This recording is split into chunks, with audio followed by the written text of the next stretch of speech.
જય માતાજી ખેડૂત મિત્રો, હું છું આપનો દોસ્ત નાગાજણ કુટી અને સ્વાગત છે તમારું village life and information YouTube ચેનલમાં. તો ચાલો ખેડૂત મિત્રો, આપણે વિડીયો શરૂ કરીએ.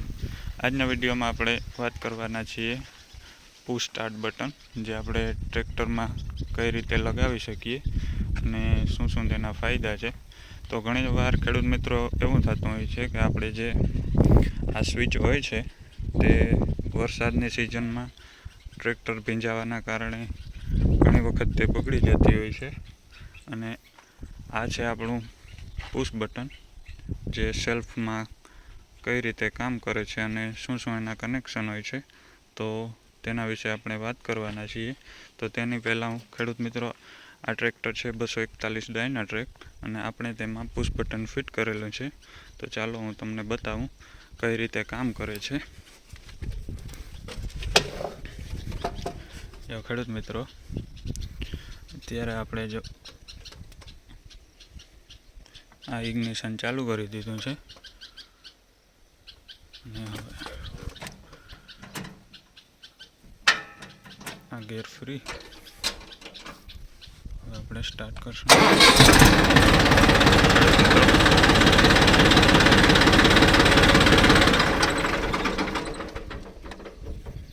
તો હવે વાત કરીએ તેના કનેક્શનની. તો બન્યા રહો વિડીયોમાં, હું તમને બતાવું કે કઈ રીતે તેનું કનેક્શન કરેલું છે. તો આપણે પહેલાં તો બોનટ ઓપન કરી લઈએ.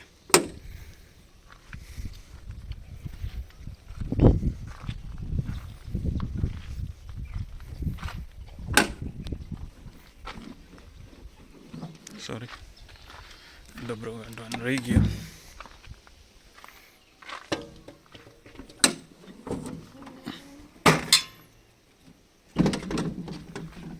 જો ખેડૂત મિત્રો, બોનટ ઓપન થઈ ગયું છે અને અહીંયા જે ચાર્જિંગ કરવાનું સોકેટ આવે છે ત્યાં જ આપણે પુશ બટન લગાવેલું છે. તો હું તમને એમના કનેક્શનની વાત કરું તો ખેડૂત મિત્રો, આ જે મેઇન સ્વિચ છે હું તમને બતાવું ફોકસ કરીને.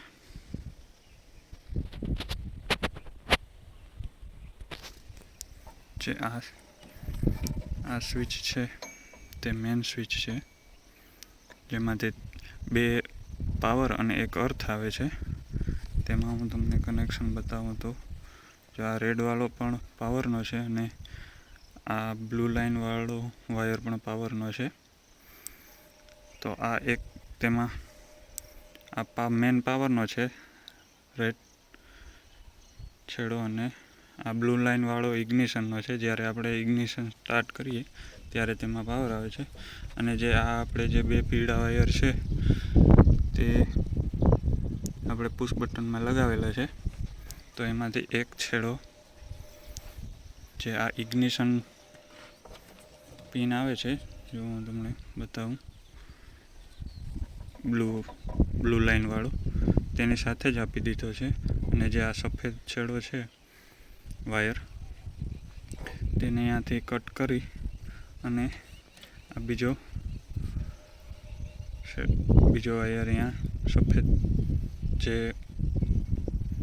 સ્ટાર્ટર મોટરમાં પાવર આપે છે તેમાં લગાડી દીધો છે. તો સિમ્પલ કનેક્શન છે, કંઈ આમાં બહુ મોટું કનેક્શન કરવામાં કંઈ પ્રશ્ન આવતો નથી. સિમ્પલ કનેક્શન છે, ખેડૂત મિત્ર પોતે પણ જાતે કરી લઈએ. ટૂંકમાં ઇગ્નિશનમાંથી પાવર લઈ અને જે છેડો જે વાયર આપણે સ્ટાર્ટર મોટરમાં જતો હોય, મીન્સ કે તેની સાથે સપ્લાય આપી દેવાની છે, એટલે ડાયરેક્ટ પુશ બટન ચાલુ થઈ જાય. અને આ ખેડૂત મિત્રો, આ પુશ બટન તમારે ઇગ્નિશન સાથે કનેક્ટેડ રાખવાનું, જેથી કરીને તમારી ચાવી સાથે પણ કામ કરે. જો અત્યારે આપણે ચાવી આ બંધ કરી દીધી છે, કોઈ પણ લાઇટ નથી. હવે સ્ટાર્ટ કરીએ. જો પુશ બટન કામ કરતું નથી. તો ખેડૂત મિત્રો, જેવું જ આપણે ચાવીથી ઇગ્નિશન સ્ટાર્ટ કરીએ, જોઈ લ્યો વોલ્ટેજ આવી ગયા છે. હવે આપણે પુશ બટનથી ટ્રેક્ટરને સ્ટાર્ટ કરીએ.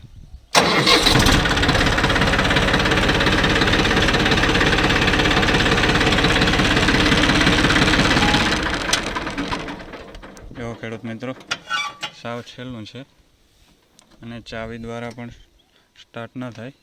જો આપણે તેનું કનેક્શન જ નથી. ડાયરેક્ટ હવે પુશ બટનથી જ ટ્રેક્ટર સ્ટાર્ટ થશે.